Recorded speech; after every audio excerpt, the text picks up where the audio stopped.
अस्सलाम वालेकुम, मैं हूं Usman Zafar. Welcome back to political zone. India Pakistan escalation ladder पे है। हिंदुस्तान ने सिंध तास मुआहदा इंडस वाटर ट्रीटी को सस्पेंड किया, जवाब में पाकिस्तान ने शिमला एग्रीमेंट को सस्पेंड कर दिया। ये डिस्कशन हो रही थी हमारे पिछले सेशन में, इसी को लेके हम आगे चलेंगे। आपकी खिदमत में अर्ज करूं कि हमने अवॉइड किया है अपने कैप्शंस में, अपने थंबनेल्स में कि हम वॉर का लफ्ज इस्तेमाल ना करें। We don't want to push this towards that kind of narrative. हमारे साथ जो शाम को हमारा इंडो पाक डायलॉग एक प्रोग्राम होता है, उसमें ओवर द लास्ट 6-7 मंथ्स जितने लोग आए हैं उनमें से बहुत मोहतरम शख्सियात हिंदुस्तान से मौजूद थी, दूसरे पाकिस्तान से मौजूद थे। उसमें एक डॉक्टर परमिंदर सिंह है अमृतसर से, बहुत काबिल आदमी हैं। उन्होंने कहा सारी डिस्कशन के बाद, जिसको जो एक हम समझे कि कंक्लूजन था उस डिस्कशन का, कि ऐसे माहौल में ऐसी लैंग्वेज यूज नहीं होनी चाहिए, बिकॉज लैंग्वेज इंस्टिगेट करती है। अगर आप इंस्टिगेट करके if you want to push the escalation level up the ladder, तो फिर वो लैंग्वेज काम आएगी। ये काम हो रहा है इस वक्त हिंदुस्तान के मीडिया में और कुछ हद तक पाकिस्तान के मीडिया में, क्योंकि यहाँ पे तो अभी एक माहौल है पाकिस्तान का। मैं आपको बताऊं, हमारे जो हिंदुस्तान के देखने वाले हैं, यहाँ एक माहौल है डिसबिलीफ का। Is it really happening? हमारा क्या लेना देना है इस सारे किस्से के साथ?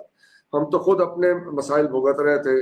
हमारी अपनी सिचुएशन एक है, केपी बलोचिस्तान के अंदर जो कुछ हो रहा है, हमारे तो अपनी टेररिज्म से जान नहीं छूट रही। सो ये कहीं दूर जाके इस बात से हमारा क्या लेना देना? द मैनर इन विच ये एग्जीक्यूशंस हुई हैं, कि वो ये देखें लोगों के कपड़े उतरवा के कि वो मुसलमान थे कि नहीं थे, this is not at all. ये यहाँ का अंदाज भी नहीं है इस किस्म का। यहाँ तो ओपन वॉर्स, अगर if it comes to this, तो ये जो है ये आपने सीरिया में या इधर उधर ISIS और दाइश वगैरह को ऐसे करते देखा होगा। This is not the manner in which Pakistani forces conduct themselves, या वो कोई ऐसी बात करे। 12 हमारे साथ मौजूद हैं हिंदुस्तान से, रोहित शर्मा साहब हैं, डॉक्टर उस्मान चौहान साहब हैं, डॉक्टर हसन जावेद साहब हैं। रोहित जी, आपसे स्टार्ट करते हैं। माहौल बन रहा है एंड इट इज, और हमने दोनों तरफ की बातें सुनी है। ये आपके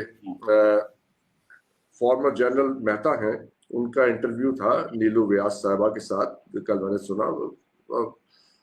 इज वेरी प्रोफेशनल सोल्जर, और उन्होंने, और पाकिस्तान की तरफ से भी हमने जितने डिफेंस एनालिस्ट हैं, जनरल्स हैं, उनसे बात की। This is not a thing that should be under consideration, all out war. लेकिन the way things are unfolding, और मुझे याद है आपके साथ ही हमारी एक बात हुई थी जिसमें हमने कहा था कि इंडस वाटर ट्रीटी प्रिवेल की है। It has endured wars, it has endured situation and escalations. इस हिंदुस्तान में क्या सियासी नीड आ पड़ी थी कि इसको रिवोक करके या इसको सस्पेंड करके Why create this? और frankly speaking, शर्मा जी, मेरे पास स्टडीज मौजूद हैं। आप उसे रिवोक करके इंडस रिवर कोई मतलब वाटर कूलर का टैप तो नहीं है ना, कि आप उसे कल बंद कर देंगे, परसों वो बहना बंद हो जाएगा। Even if it has to happen, अगर आप करना भी चाहें तो हिमालय को काटेंगे, टनल्स बनाएंगे, तो 5 साल 6 साल 10 साल लगेंगे। ये को मतलब, और तो ये डजंट मैटर, आप उसे रिवोक कर। 3 दरिया तो आपको मिले हुए थे, हिंदुस्तान को क्या मिलेगा इससे? राइट, जिसका मतलब ये है कि इंडस वाटर रोकने से कोई प्रॉब्लम नहीं हो रही पाकिस्तान को। मुझे पाकिस्तान को आप रोके, आराम से रोके। If you can stop it, do stop it. या we have already stopped it, वो स्टॉप हो चुका है, इसमें कोई नई चीज नहीं है। तो बागलीहार डैम को हम पूरे गर्मी जो है उसको आराम से रखेंगे, जब जरूरत पड़ेगी तब रिलीज करेंगे।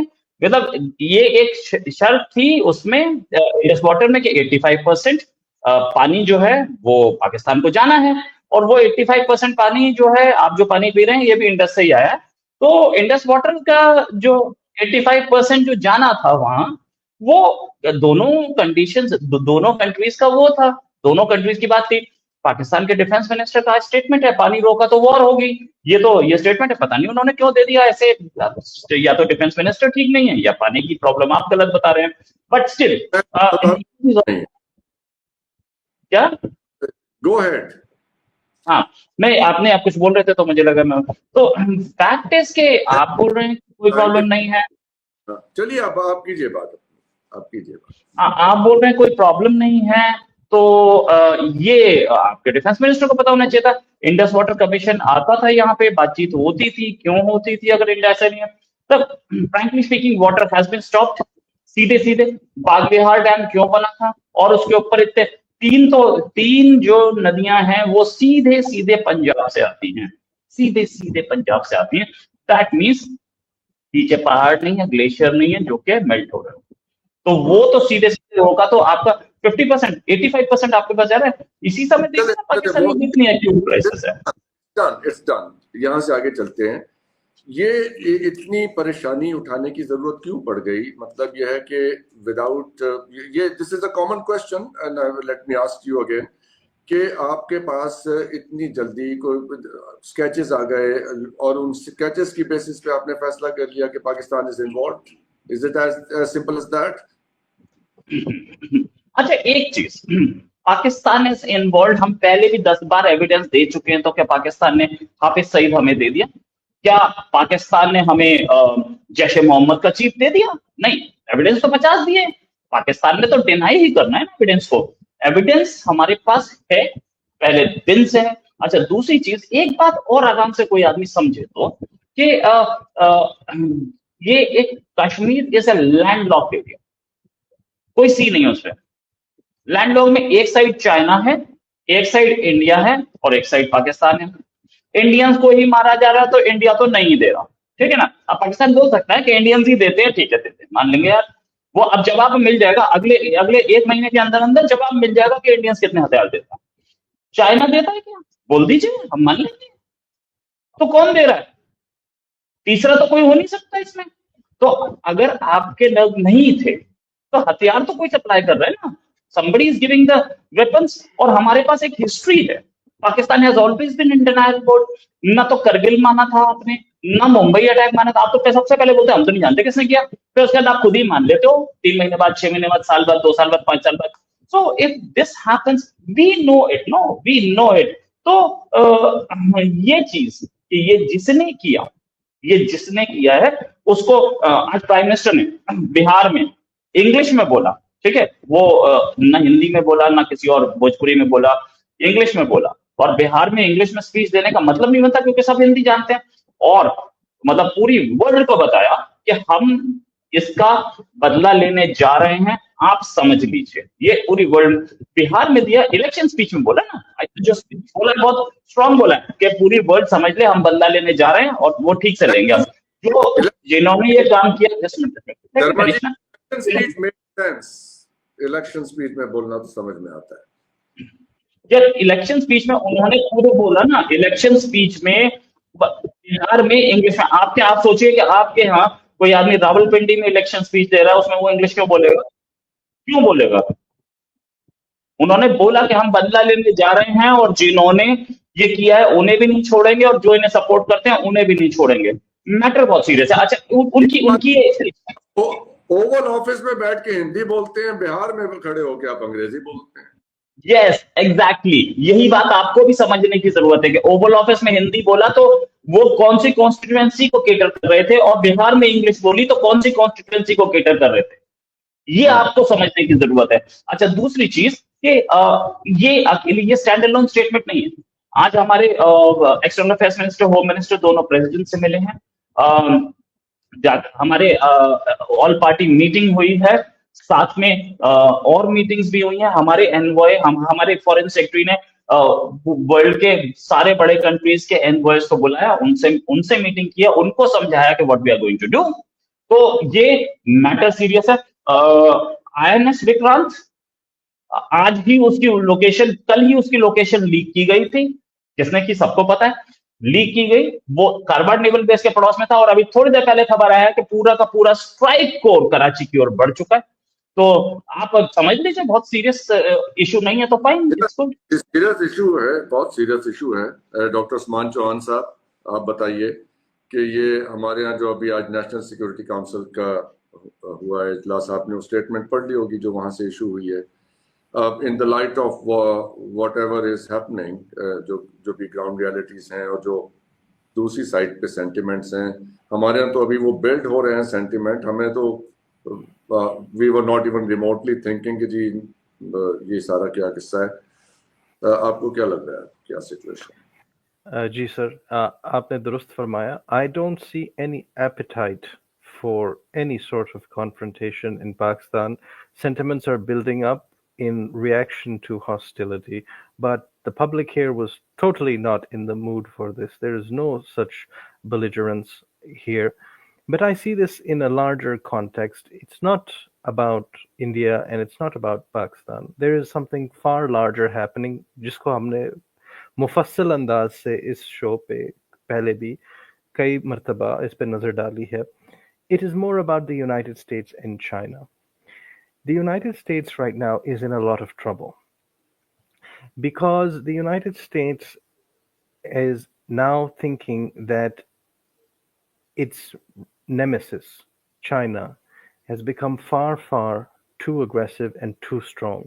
China said it will fight to the bitter end. And the United States, therefore, is now in that transactional mentality, going to every single country and saying, you have given us a bad deal, you have been taking advantage of us, it is time for you to pay us our due. JD Vance has gone to India, and the tariffs are a part of it, the geoeconomy is a part of it, but he's trying to get India on board against China. Okay, it's time to pay up. We've given you transfer of technology, we've given you investment. What are you going to do for us now? और हर मुल्क से इस तरह दोस्त के नाते नहीं बल्कि सौदेबाज के नाते, सौदा हमने तुमसे किया था अब वो चुकाओ उसका. And India right now has seen how fearsome China has, because China said they'll fight to the bitter end. And India does not feel ready to engage with China at this time. So therefore, it has a very good pretext to say, first we have to solve issues in our area. We are not ready to face China. They don't want to.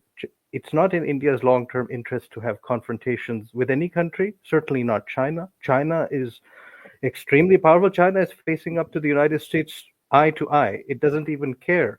वो किसी से डरते नहीं है. So India is saying, first we have some issues to deal with, and therefore there is a building of public sentiment in India. Let's start to solve things here. Let's start to deal with it. We're not ready for China. This is the context in which I see a delay tactic, and therefore all of this back to South Asia, back to Pak Bharti Mahadip, back to Barre Saghir, because we can't do it. And this is going to frustrate America a lot, because America wants instant action. It wants to get at China. Donald Trump, you have heard in the last 2 days, has backed off. He has had to make a U-turn despite all that aggression. And this embarrassment is really hurting him now. His popularity and his polls are negative on all subjects, even on immigration. It's negative. On inflation, on economy, or yevo. So I see it in a much larger perspective, and I think India says now if America tries to force us against China, we don't want this. हम तैयार ही नहीं है. China तो America का खुद मुकाबला कर रहा है. So I see it in that trying to find balance again. Doctor Hasan Javed साहब, ये सिचुएशन आपके सामने है, रीडिंग एवरीथिंग आई नो. तो अब आपको यहाँ से आगे बात कहाँ जाती हुई नजर आ रही है? Where will this go? क्या पीस की तरफ रिवर्ट कर जाएंगे? ये दीज आर मेयर ऑप्टिक्स जो भी कुछ हो रहा है, या इससे बात आगे बढ़ चली जाएगी? सॉरी, आपका माइक ऑफ है, माइक ऑन कीजिएगा सर.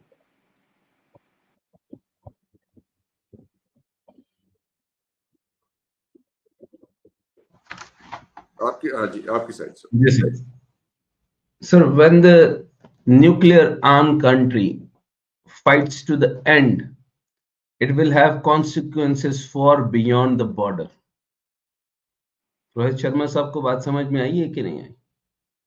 नहीं, ये बात तो सर हमें सबको ही समझ आती है जी। We will ये sir retaliate. We will retaliate. We will retaliate. We will retaliate. And सब then समझ में आता है, मैं जवाब दूंगा। we will retaliate. We will retaliate. और आपको फिर इसके कॉन्सिक्वेंसेस वहां तक समझ आएंगे जहां तक आने चाहिए। पहलगाम फॉल्स फ्लैग के बाद भारत का एक और खतरनाक मंसूबा जो है वो बेनकाब हुआ है। पहलगाम में फॉल्स फ्लैग ऑपरेशन के बेनकाब होने पर भारत ने नया ड्रामा जो रचाने का मंसूबा बना लिया है वो ये है कि जराए के अच्छा, ये पहलगाम पहला है। पहलगाम के बाद एक और फॉल्स फ्लैग आने वाला है, ये मैं आपको अब बता रहा हूं। मैं पुरानी बातें नहीं करूंगा आपके प्रोग्राम के ऊपर। कल से यानी ये वाहिद पाकिस्तान का चैनल है जिसके अंदर बहुत डिटेल में डिस्कशन हो गई। आज तक सिंतास मुआहिदा किसी ने नहीं बताया था, आज तक किसी ने इंडस वाटर ट्रीटी के बारे में नहीं बताया था। हमने इस बात के बारे में एक नजरियाती लाइन दी और डायरेक्शन बताई, और इनको ये भी बताया कि जब नेहरू साहब आए थे और उन्होंने ही इस मामले को कैसे सॉल्व करने की कोशिश की थी, सॉर्ट करने की कोशिश की थी, और उन्होंने ही एग्जीक्यूट करने की कोशिश की थी। बहरहाल ये मामला अब ये क्या रूप धारेगा, ये सादा सी बात है। ये हमारा पानी बंद करेंगे, अब हम इनकी सारी चीजें बंद कर देंगे। अच्छा, वो किस तरह से बंद करेंगे? हमारे पास जो है वो लूज करने के लिए कुछ नहीं है, और इनके पास बहुत कुछ है। इनकी खारजा पॉलिसी अब हमें समझ में आ गई। दो बातें मैं इस फॉल्स फ्लैग से यानी शुरू करूंगा। सबसे पहली बात यह है कि सऊदी अरब से $100 बिलियन इनको मिला।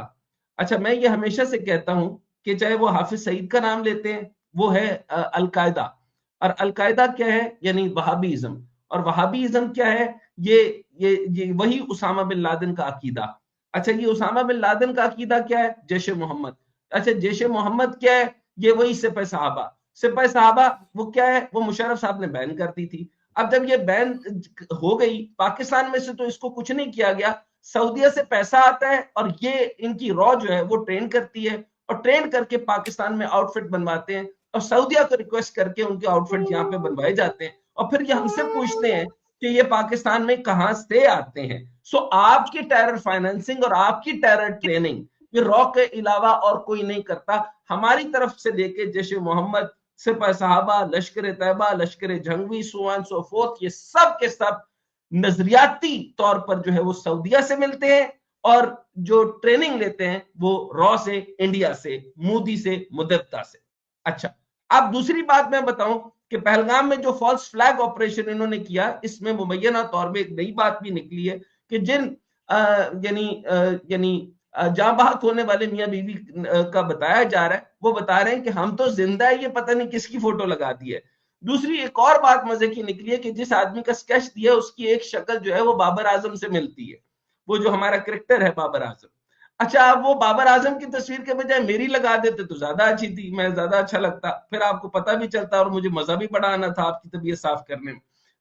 इस तरह की बनाना है, नेक्स्ट टाइम इस जैसी तस्वीर बनाना। अच्छा, क्योंकि फॉल्स फ्लैग ऑपरेशन ही करना है ना। अगली बात जो मैं इंपॉर्टेंट करने वाला हूं सर, वो ये है कि 2003 से भारतीय जेलों में तकरीबन 56 बेगुनाह पाकिस्तानियों को इस्तेमाल करने का भारतीय मंसूबा बेनकाब हो गया। ये वो लोग थे जो कि 56 बेगुनाह कैदी जो थे वो ज्यादातर माहीगीर थे, जो माहीगीर जो मछलियां पकड़ते हैं, गलती से एलओसी पार करने वाले शामिल हैं, और भारत के तशद्दुद के जरिए इन 56 कैदियों को अपने मज़मूम मकासद के लिए इस्तेमाल कर सकता है। अब ये प्लान हो चुका है कि ये इन 56 लोगों को मुख्तलिफ मामलात के अंदर जो है वो उनको मारेंगे। जिस तरीके से ये इन्होंने तमाशबीनी की है, इनको ये भूल गया कि कश्मीर में जेनोसाइड किया है, इनको ये भूल गया कि लाखों के करीब डिप्लॉयमेंट की है। अच्छा, जिधर ये हमला किया है उससे ठीक 400 किलोमीटर के ऊपर वहां पर 8 लाख की फोर्स इनकी डिप्लॉयड है। तो हमला कैसे हो गया भाई, और किस तरीके से एग्जीक्यूशन हो गई? ये सारे मामले तुम खुद कर रहे हो, सारे निजाम आप खुद कर रहे हो, सारे मैटर आप खुद कर रहे हो, और फिर इसके बाद एक तो ये किया 27 लोगों, अपने 27 लोग मारे। अब अगली बात ये करने वाले हैं कि जो मैंने आपको बताया कि 56 लोग जो हैं ये मारेंगे, और फिर दूसरा इल्जाम पाकिस्तान पे धर के और फिर एग्जीक्यूशन करेंगे। अच्छा, यहां मैं एक बात बताऊं, इनका सब्जेक्ट पाकिस्तान नहीं है, पाकिस्तान के पास तो कुछ भी नहीं है इनको लेने के लिए। बलोचिस्तान ये ले नहीं सकते, क्या इन्होंने मुसीबत में फंसना है? सिंध में आके क्या करेंगे, पंजाब में क्या करेंगे, बाकी सूबों में आके क्या करेंगे? अच्छा, आजाद जम्मू कश्मीर इनका हो नहीं सकता, पॉसिबिलिटी नहीं है। अच्छा कर ये रहे हैं जेडी वेंस, जो इनका दामाद है, जो इनको थप्पड़ भी मारता है और वो इनका दामाद भी है और इनकी मानता भी नहीं है, जंजीरें पहनाकर, और जिस जलालत के साथ उन्होंने इंडिया में वापस भेजा है उनको, सो आपको समझ तो आ गई होगी। सो ये क्या करते हैं, इनका पुराना, हम देखिए हमारी तो आज तक तहजीब और तमद्दुन सेटल नहीं हुआ ना, हमारी तो आइडेंटिटी क्राइसिस चल रहा है। हमारा तो अभी कोई पता नहीं है कि हम कौन है। हम बटन रसल भी हैं, लेकिन कम से कम हम हिंदू नहीं है, हम इतने बुरे नहीं है, लेकिन ये जरूर कह सकते हैं कि हमारा आइडेंटिटी क्राइसिस चल रहा है, हमारा प्रॉब्लम चल रहा है। हम कौन है हम तलाश कर लेंगे, लेकिन हम मुसलमान हैं। अब मुसलमान होकर हमने क्या बनना है वो देखेंगे, इनका पता कुछ नहीं है। अच्छा, अब जो मैटर इंपॉर्टेंट है वो ये है कि इंडिया जो है वो जेडी वेंस को खुश करते करते, इंडिया को खुश करते करते, आपने देखा लंबा लेट गया, फ्लैट हो गया। इन्होंने अब जो है अपना टैरिफ तो कम करवा लेना है, उधर ये नहीं देख रहे कि अपनी जो बेइज्जती की जो एम्बैरसमेंट है उसको ये कम करने के लिए क्या किया। अमेरिका टैरिफ से पीछे हो रहा है और चाइना ने स्ट्रेट फॉरवर्ड कह दिया कि हम 10% बेस लाइन टैरिफ भी नहीं देंगे। सो इसका मतलब है China already win that game. अच्छा, दूसरा एआई के अंदर नेवेटा से लेकर सारी की सारी एआई टेक्नोलॉजी के अंदर उन्होंने मात दे दी। तीसरा यह है कि अब गिलगित बल्तिस्तान इनका टारगेट है, उसके पीछे जो है वो आकाशी चिन्ह, तो एक इस तरफ मैटर आ गया, इस तरफ देखें कि पूरा का पूरा चाइना और गिलगित बल्तिस्तान। अब इन लोगों के गंदे जहनों में तरीकाकार यह है कि जीबी के अंदर से ये हमला करने की कोशिश का सोच रहे थे, इनको ये नहीं पता। और अच्छा मजे की बात है, इनकी अपनी मिलिट्री जो है ना, हमारी मिलिट्री से बड़ी मुतासिर हुई है। वो कहते हैं कि वो तो बड़े मजे कर रहे हैं और इधर ये गरीब से इनके मिलिट्री ऑफिसर्स हैं, तो क्या करें अब। तो ये भी चाह रहे हैं कि हमें पूरी की पूरी दें। वो कह रहे हैं कि यहां से भी जमहूरियत फारिग करो। मोदी फारिग हो गया तो हो सकता है आर्मी चीफ वहां का भी जो है वो इसी तरीके का डिक्टेटर बनने की कोशिश करे। खैर, ये हम आगे देखेंगे कि इनके साथ क्या होने वाला है। मामला ये है कि इनका सब्जेक्ट सिर्फ चाइना है, ये चाइना को सप्रेस करना चाहते हैं। और ये वहां पर बता के, जैसे शहबाज शरीफ से हमारी फौज, हमारा फौजी आर्मी चीफ जो है वो शहबाज शरीफ से नाराज इसलिए हुआ था ना कि जब तुम पैसे नहीं ला के दे सकते थे तो ये कबूतर जैसा मुंह लेके आने की क्या जरूरत थी। इसी तरीके से इंडिया से भी वो नाराज है कि भाई तुम्हारे मतलब वहां पे नहीं कपड़ा, वहां पे नहीं लत्ता का पान खाए अलबत्ता। मतलब तुम हो कौन, मतलब हो कौन। चाइना के कंपैटिबल बनोगे, मसाबकत करोगे, कंपैटिटर बनोगे, और तुम्हारे पास पैसे हैं नहीं। अभी मांग के आए हो ताजा ताजा मोदी से, इसके बाद यूएई खैरात खाओगे, सारे क्रिमिनल इंडिया के, सारी टेररिज्म इंडिया की। और अच्छा, इंडिया सारा दुबई इनकी क्रिमिनलिटी से भरा हुआ है। दाऊद इब्राहिम से लेकर छोटा कश्मीर, छोटा केरला, बड़ा केरला, टीना टोना पाना कीना टूना चीना, 50 तोला हिजड़े साले, सारे के सारे। ये क्या है, ये इंडिया है। This is what the India is, this is what India is. Doctor Munawwar 50 तोला, क्या करूं मैं इसका 50 तोले। और ये अब पानी के ऊपर बात कर रहे हैं। पानी के ऊपर मैं दोबारा से आखिरी जुमला दे रहा हूं। When nuclear armed country fights to the end, it will have the consequences for beyond the border. That's it and that's all. Doctor Munawwar Hussain, escalation ladder कहां जा रहा है? ये जिंगोइज्म और ये भरपूर जज्बात, more on the Indian side if you allow me to say, कैसे लग रहा है आपको? देखें, मुझे तो ये क्राइसिस मैनेज होते हुए नजर आ रहा है because of the sensitivity of the international community, and more than this, because of the sensitivity of the same voices within India and within Pakistan.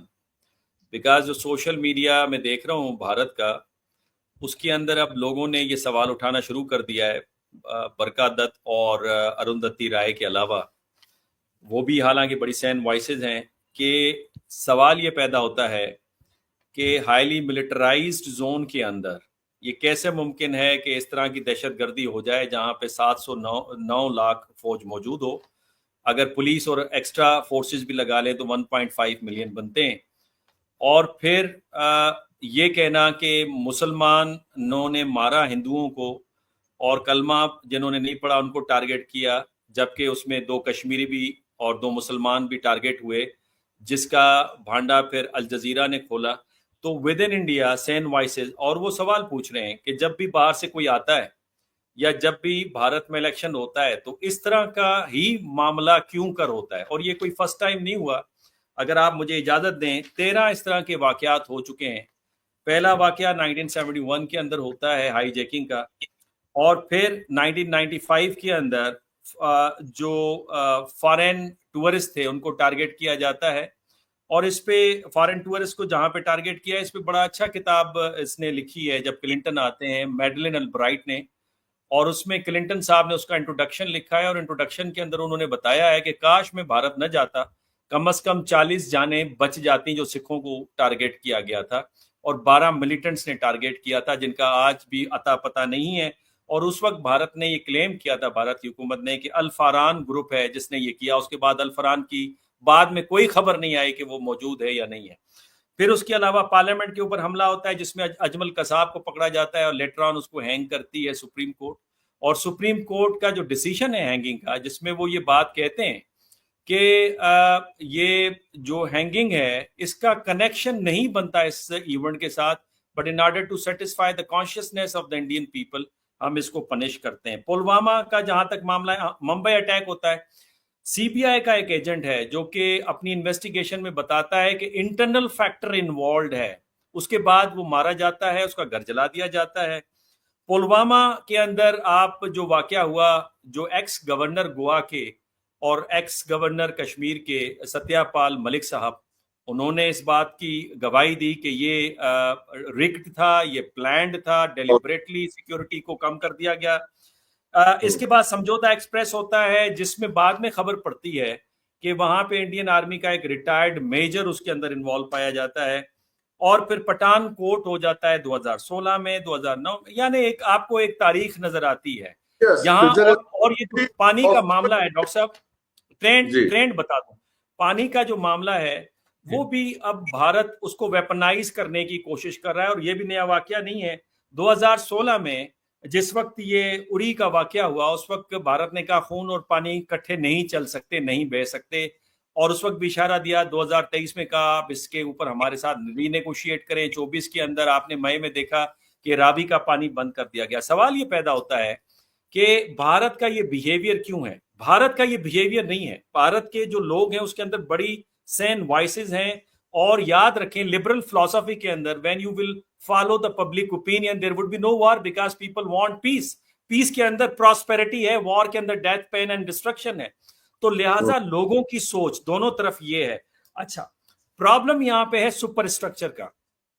और ये सुपर स्ट्रक्चर का जो ट्राइजोनिया आपको नजर आता है, ग्रेट अमेरिका, ग्रेटर इजराइल और अखंड भारत, इसमें तीनों में आपको सुपर स्ट्रक्चर नजर आता है। नियो मार्क्सिस्ट कहते हैं कि ये जो बिलीफ सिस्टम है ये आपको शेप अप करता है। जो क्रिश्चियन राइट मूवमेंट है अमेरिका के अंदर, भारत के अंदर, ये जो जिसका नाम हिंदुत्व, ये जो मुदित्वा नाम ले रहे हैं अपने हसनैन जावेद साहब, और फिर इजराइल के अंदर जो फार राइटिस्ट ग्रुप है, तीनों के अंदर आपको एक ममासलत नजर आ रही है। और अनफॉर्चुनेटली सब कॉन्टिनेंट की सिविलाइजेशन में कभी इस तरह की एक दूसरे के खिलाफ नहीं होना चाहिए, बिकॉज इंडिया से ये आर्ग्यूमेंट आता है कि वी शेयर कॉमन कल्चर।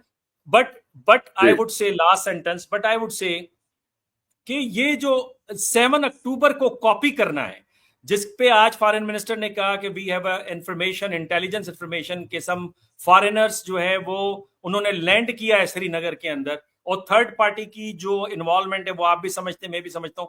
तो लिहाजा ये जो है वो मेरा ख्याल है बहुत बड़ी गलतफहमी है। दोनों न्यूक्लियर पावर है, खित्ते का फ्यूचर स्टेक पर है। शर्मा साहब से पूछते हैं। शर्मा जी, ये देखिए कि देखें, चले एक इंसिडेंट हुआ, आपने रिटेलिएट कर लिया, आपने अजम्पशंस के ऊपर रिटेलिएट कर लिया।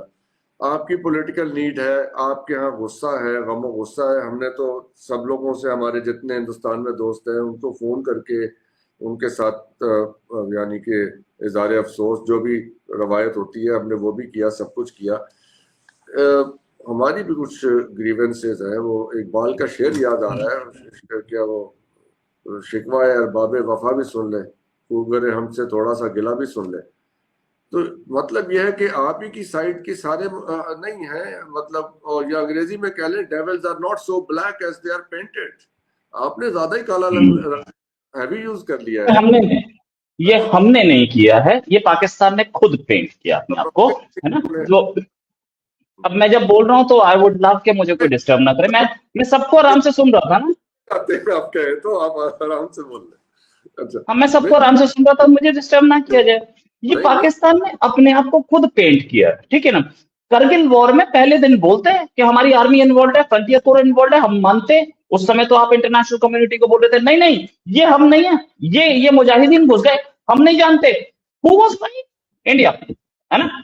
फिर उसके बाद हाँ, ये मुनव्वर साहब इन्होंने अभी अभी एक बहुत बढ़िया बोला, इसमें सीबीआई के आदमी को जिंदा जला दिया गया, उसके घर को जला दिया गया, कोई इंसिडेंट ही नहीं है साहब, कोई इंसिडेंट ही नहीं है साहब, ठीक है। इन्होंने अभी बोला मुनव्वर साहब ने कि पार्लियामेंट अटैक हुआ था, अजमल का साहब उसमें पकड़ा गया। सही बोल रहा हूं मैं? आपने यही बोला था मुनव्वर साहब, पार्लियामेंट अटैक में अजमल का साहब पकड़ा गया था, राइट? यस और नो? चलिए आप बोलिए, आप बोलिए, मैं आपका आर्गुमेंट सुनना चाहता हूँ, फिर हम बोलिए। आपका यस और नो मैं सुनना चाहता हूँ। आपने बोला पार्लियामेंट अटैक में अजमल का साहब, एक मिनट हसन साहब, एक मिनट हसन साहब यार प्लीज, ऐसे डिस्टर्ब करेंगे तो मैं नहीं बात कर पाऊंगा ना। हाँ, आपने बोला पार्लियामेंट, फिर वही बात यार, जब आप दूसरों को तो आप ही कर लीजिए। नहीं तो आप ही कर लीजिए, आपका चैनल है, आपने मुझे बुलाया है, बात करने के लिए बुलाया है, ठीक है। रुक जाइए मुनव्वर साहब, आप ही ने बोला कि अजमल का साहब पकड़ा गया। अजमल का साहब को सुप्रीम कोर्ट ने बोला कि इस आदमी के खिलाफ कोई एविडेंस नहीं है, फिर भी हम लोगों की बात सुनते हुए, लोगों के जनरल एटमॉस्फेयर को देखते हुए हम इसे फांसी पर डालें, ठीक है ना। आप बोलिए आप।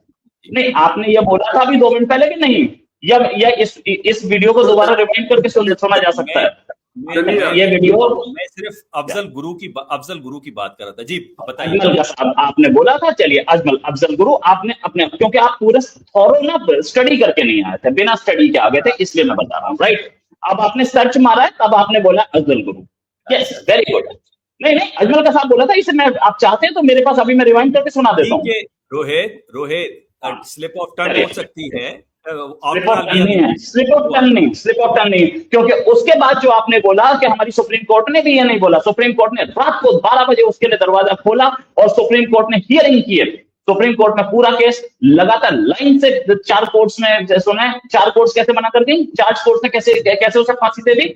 4 कोर्ट्स में उसके लॉयर्स बैठे थे, अगर एक भी जगह अगर बोल देते ना सुप्रीम कोर्ट के इसके खिलाफ कोई एविडेंस नहीं है, फांसी ही नहीं होती।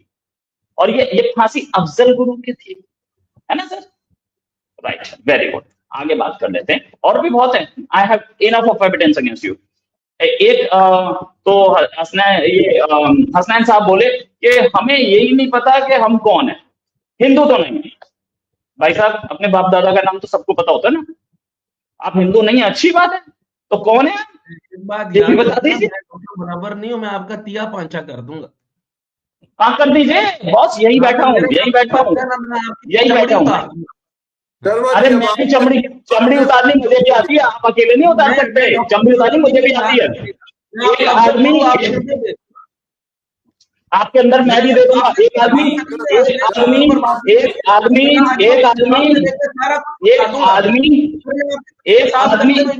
तुम्हारी ऐसी की तैसी क्या पहुंचा दोगे, क्या कर दोगे, बड़े बंदे हो क्या?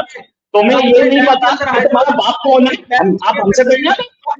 ये आदमी कौन है, इस आदमी ने बोला I don't know who my father is.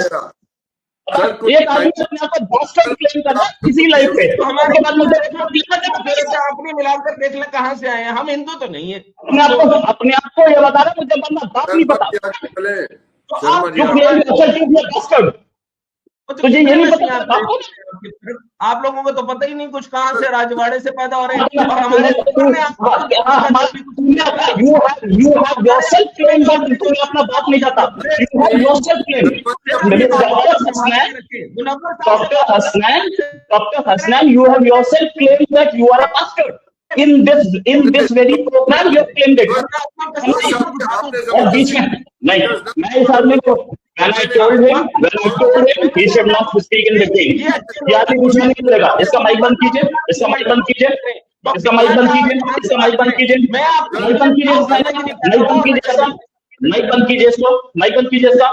मैं भी चुप बैठा था जब ये बोल रहा था। आपने खुद इनवाइट किया था उन्हें अपनी कॉन्वर्सेशन में। नो आई विल नॉट, नहीं नहीं, मैंने नहीं इनवाइट किया था। मैंने सिर्फ ये बोला कि एक आदमी ने यहाँ पे खुद क्लेम किया कि मुझे नहीं पता मेरा कौन है, किसका मेरे पास कौन है, मेरे बाप दादा कौन है, एक आदमी ने खुद बोला है। जब आप मैंने रिपीट किया what he said. I repeated what he said. I repeated what he said.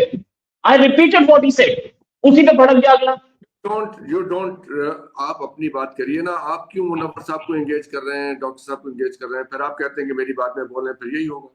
नहीं भाई, I repeated, हसन साहब, I repeated what he said. उसके बाद ये तो मुझे बोला मैं गर्दा फाड़ दूंगा, मैं ये कर दूंगा। मैं कहा अच्छा बात कर लेते हैं, ऐसे धमकी दोगे तो तुम गुंडे हो क्या? नहीं लेट्स मतलब ये है।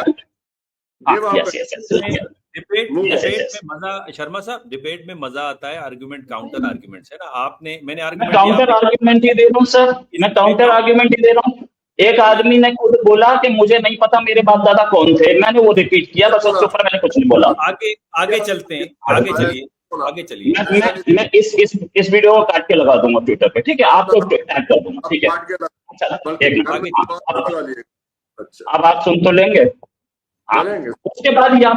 उसके बाद यहाँ बोला गया कि 2 मुस्लिम्स टारगेट हुए।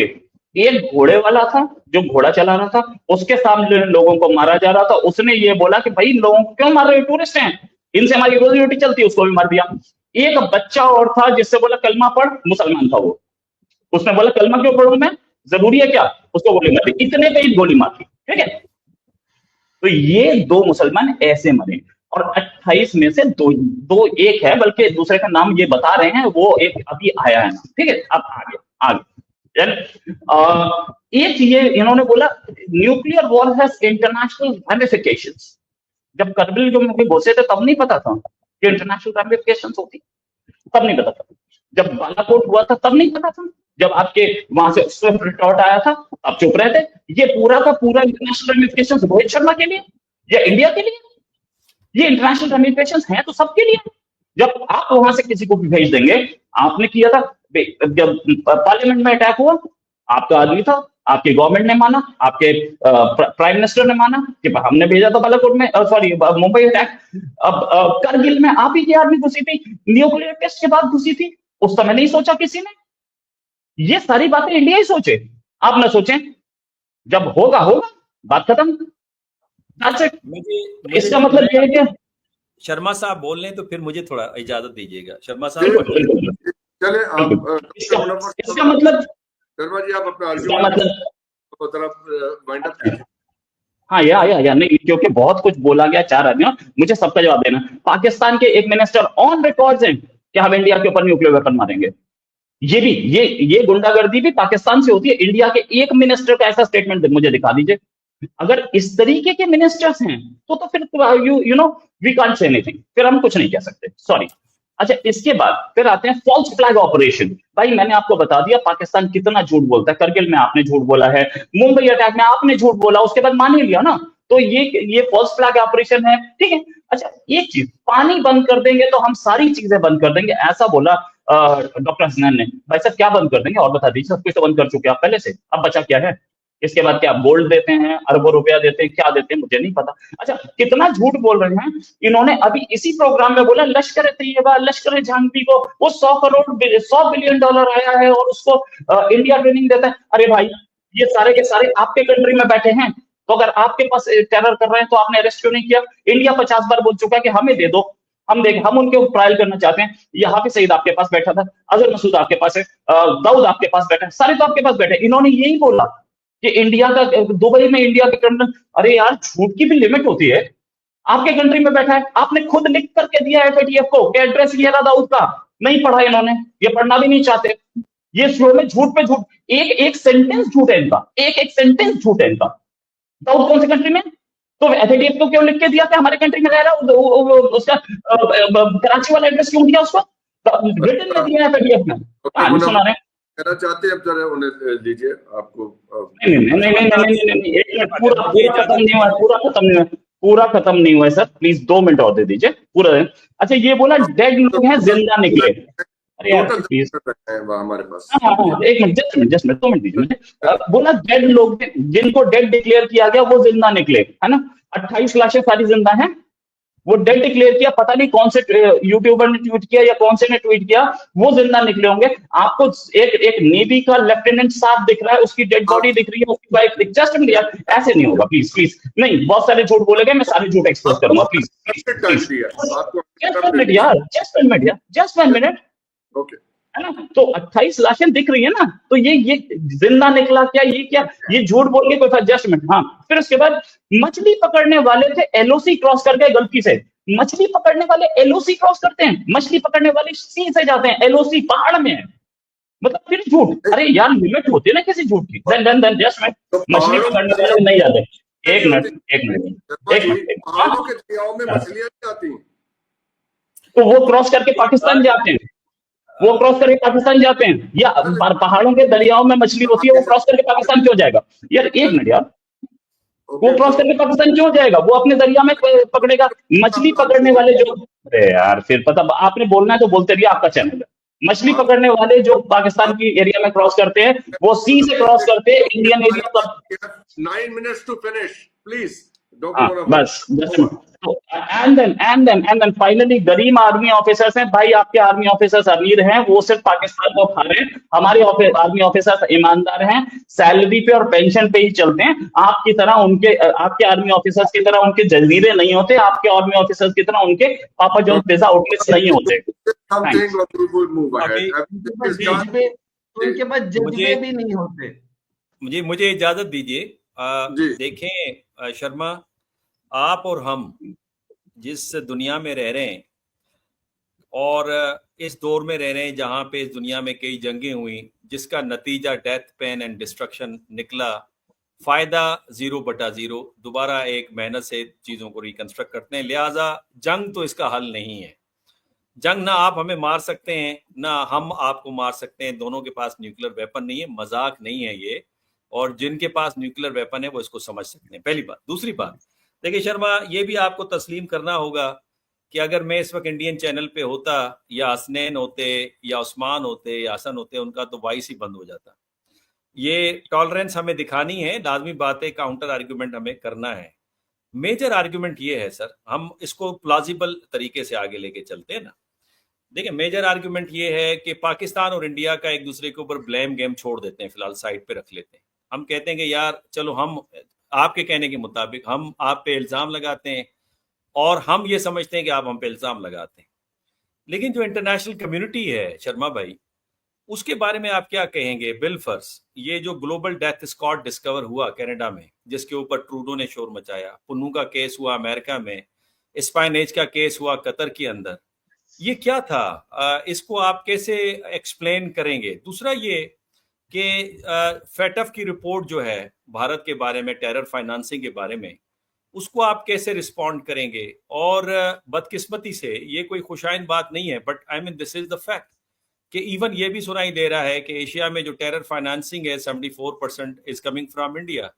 और फिर अभी मैं चंद दिन पहले एक यूट्यूब पे सुन रहा था, आपके बड़े एक रिटायर्ड अच्छे जनरल हैं, सैयद हसनैन नाम आगे उनका कुछ आता है, वो 15 कोर कमांड कर चुके हैं।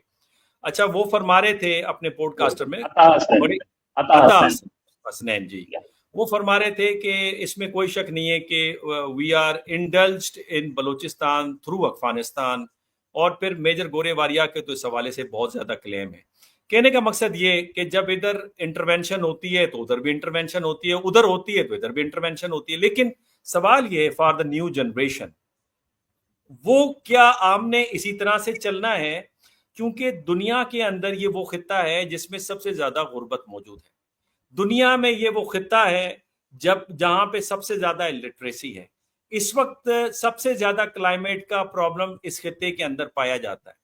ये argument 2 nation theory versus 1 nation theory के, उसमें 1 नेशन थ्योरी जब आती है तो मेजर आर्ग्यूमेंट इंडिया से ये आता है कि since we share a common culture, और कल्चर जो है वो हार्मोनी के फैक्टर को लेके आगे जाना चाहिए।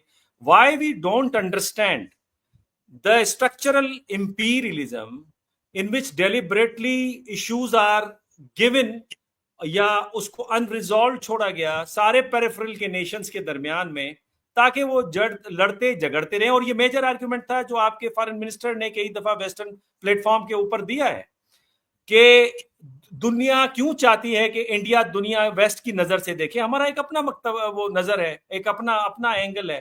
कहने का मैं ये चाह रहा हूं कि ये जो आर्ग्यूमेंट, काउंटर आर्ग्यूमेंट, और हम कहते हैं आप झूठ बोल रहे हैं, हम कहते हैं आप झूठ बोल रहे हैं, इससे क्या, मुझे ये बताएं कि इस खित्ते का क्या फायदा है, फायदा क्या नजर आता है? जो रिलीजन Yes, हमारे यहाँ, लेट मी एक्सेप्ट दिस, हमारे यहाँ आखिरी पॉइंट, हमारे यहाँ रिलीजियस एक्सट्रीमिज्म की आप बात करते हैं, उस पर हमारे यहाँ भी तनकीद होती है, उसका खमियाजा हमने भुगता है। लेट मी क्लेम एक्सेप्ट कि हमने भुगता है।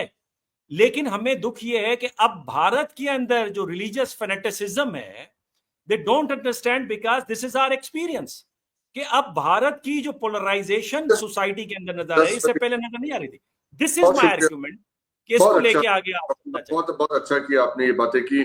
डॉक्टर उस्मान चौहान और फिर डॉक्टर हसन जावेद साहब, आप कंक्लूड वेरी कीजिएगा। Doctor pragmatic, Usman, very logical. Yes, ये तरह संजीदा माहौल है, संजीदा बात है, मैंने ये किया, तुमने ये किया। रोहित साहब को मैं इसके बारे में बाद में फोन करके ये थोड़ा सा पर्सनली भी इनके साथ कर लूंगा बात।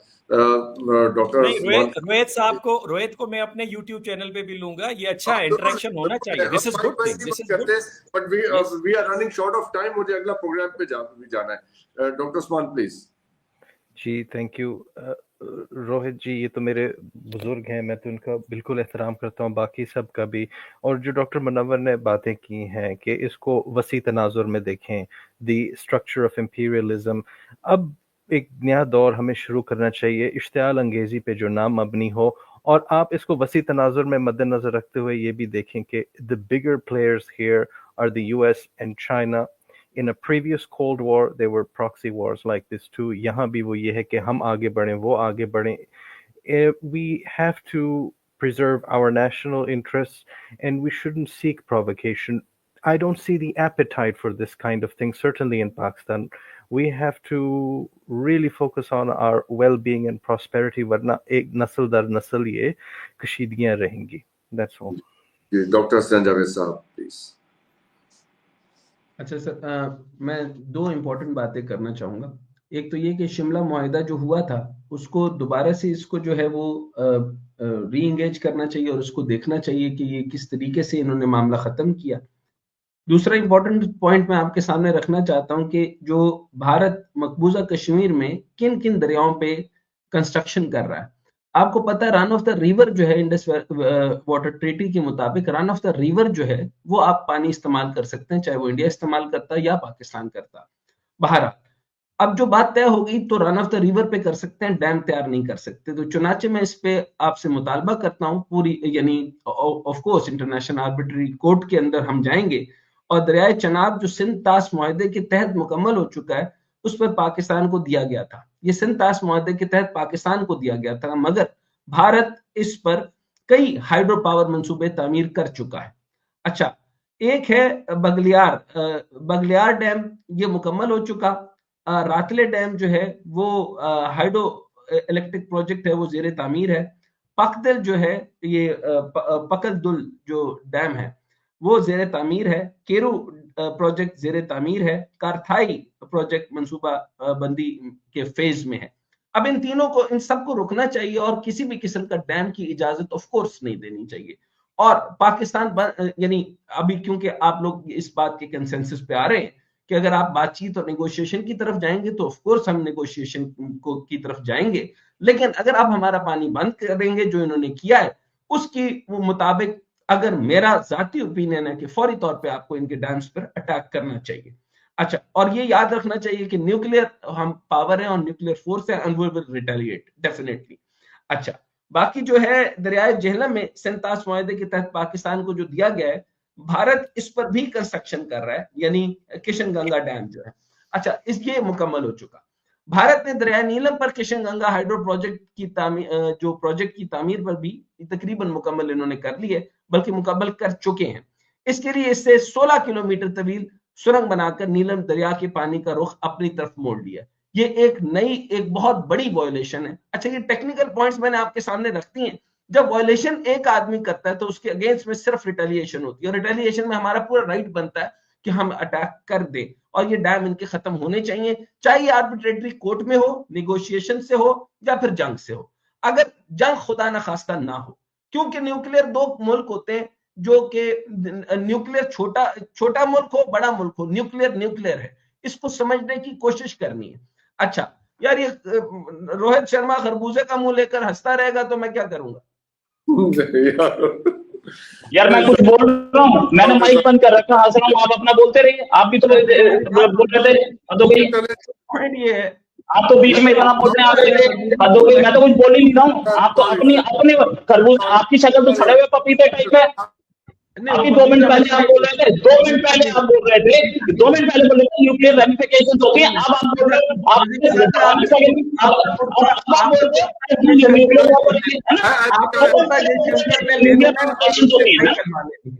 अच्छा ये होता है सर रजाई का इसी शो में आपने बोला, कि मेरी शक्ल लगा दे टेररिस्ट की जगह, तो आपकी शक्ल है टेररिस्ट है। I'm sorry. अच्छा है, खूबसूरत है।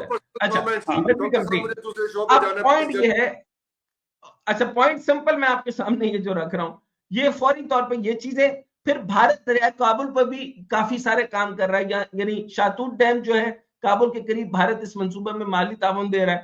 इसके बाद जो है वो मुख्तलिफ किस्म के लोगार और ट्रिब्यूट्स और कोनार डैम, ये सारे मामला हो रहे हैं। अब मैं सिर्फ ये कहना चाह रहा हूं कि ये काबुल की तरफ से भी डैम की तैयारियां जो कर रहे हैं और उनके साथ जो रिलेशनिंग कर रहे हैं और अफगानिस्तान वाया जा रहे हैं, ये मामला ठीक नहीं है। Together, why can't you sit together and talk? Sir मैंने बात कर दी together. I can see. Yes. Thank you very much, Doctor. मेरा ख्याल है हसन साहब एक फाइनल मैं कमेंट देना चाहूंगा। देखिए एक चीज तो ये कि एक चीज जस्ट मिनट यार, मुनव्वर साहब ने बोला था कि एफएटीएफ में इंडिया का क्या है, इंडिया ने के बारे में क्या बोला। भाई लिस्ट में आप थे, आप तो लिस्ट में थे, हमारे बारे में कुछ बोला, आप लिस्ट में थे, you were a credit criminal there. Sir एक मिनट सर, मैं मतलब इतना कुछ बोला in final and then India's in यार कल करेंगे आराम से। if you gone 52 minutes it can be 54 no, if you gone 52 minutes मेरे को जवाब दे। अगर बलूचिस्तान पे बोल रहे हैं तो बलूचिस्तान का फ्रैंकली स्पीकिंग, बलूचिस्तान का जितना भी मामला है आप जाके बताइए ना यूएन में, इधर उधर आप जाके बोलते हैं, वो फाड़ के फेंक देते हैं। क्यों? क्योंकि जस्ट है ना। और Jaffar express thank you very much and good night. यहाँ पे आज हमें इजाजत लेनी होगी। यहाँ पे this is an ongoing debate, ongoing situation है। हम ये चाहते हैं, हमने अभी हिंदुस्तान के मैं देख रहा था जितने चैनल्स हैं वहां वॉर का लफ्ज इस्तेमाल हो रहा है। डिलिबरेटली मैंने वॉर का लफ्ज इस्तेमाल नहीं किया है किसी कैप्शन में, किसी चीज के अंदर। We don't want to encourage this discussion. आप लोग अपना ख्याल रखिएगा।